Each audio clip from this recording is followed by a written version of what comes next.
पति 2 दिन के लिए ऑफिस के काम से दूसरे शहर जा रहा था, तो पत्नी से बोला, चलो सुमन, तुम्हें तुम्हारे मायके छोड़ देता हूँ। अकेली यहाँ घर में रहकर क्या करोगी, और तुम बहुत डरपोक भी हो। सुमन खुशी खुशी तैयार हो गई। वह पति के साथ अपने घर गई। मायके के घर का दरवाजा खुला था। माँ और बाबा बाहर बालकनी में बैठे खाना खा रहे थे, अचार और चटनी के साथ। हालचाल पूछने के बाद सुमन ने अपने बाबा से कहा, आप तो कभी अचार और चटनी के साथ रोटी नहीं खाते, तो आज क्यों? तो बाबा ने कहा, कभी कभी खा लेनी चाहिए, इसका भी अपना अलग ही मजा है। बाबा ने तो आसान शब्दों में कह दिया था, पर सुमन ने अपने पिता की आंखों में लाचारी देख ली थी। उतने में भाभी बाहर आई और चेहरे पर झूठी मुस्कान सजाए पूछने लगी, रहने आई हो? सुमन ने खुश होते हुए कहा, भाभी, मेरे पति 2 दिन के लिए दूसरे शहर गए हैं, तो मुझे यहाँ छोड़ गए। भाभी कहने लगी, बैठो, तुम्हारे लिए चाय पानी लेकर आती हूँ। इतना कहकर भाभी अंदर चली गई।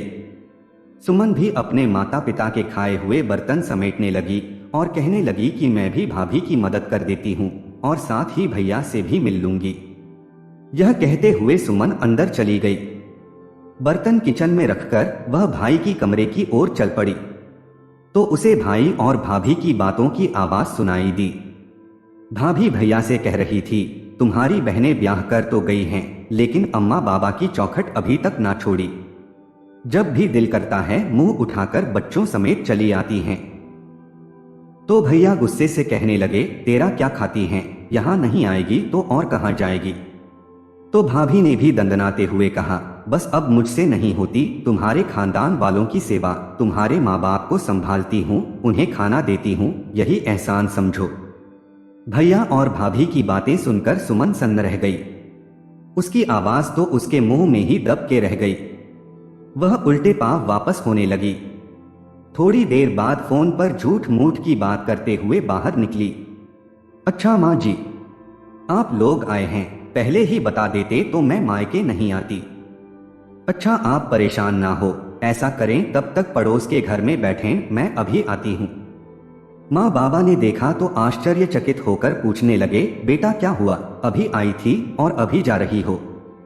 कहने लगी, नहीं बाबा, मेरी सासू माँ और ससुर जी आए हैं, उन्हें ऐसे कैसे छोड़ दूं? अभी जाती हूँ, फिर कभी आ जाऊंगी, आप दोनों अपना ख्याल रखिएगा। अपने आंसुओं को दबाते हुए वह अपने माता पिता से मिली और बोझल कदमों के साथ खुद को हौसला देते हुए अपने घर को वापस चली गई। उसे रात के खाने में नमक ज्यादा लग रहा था, जबकि वह नमक उसके गले से उतर रहे आंसुओं का था। दोस्तों, यह सच है कि मायके माँ बाप से होते हैं, लेकिन कभी कभी उनके होते हुए भी वह बेबस होते हैं। दोस्तों, उम्मीद करते हैं यह कहानी आपको पसंद आई होगी। अगर पसंद आई हो तो कमेंट में लिखकर जरूर बताएं कि इस कहानी पर आपकी क्या राय है।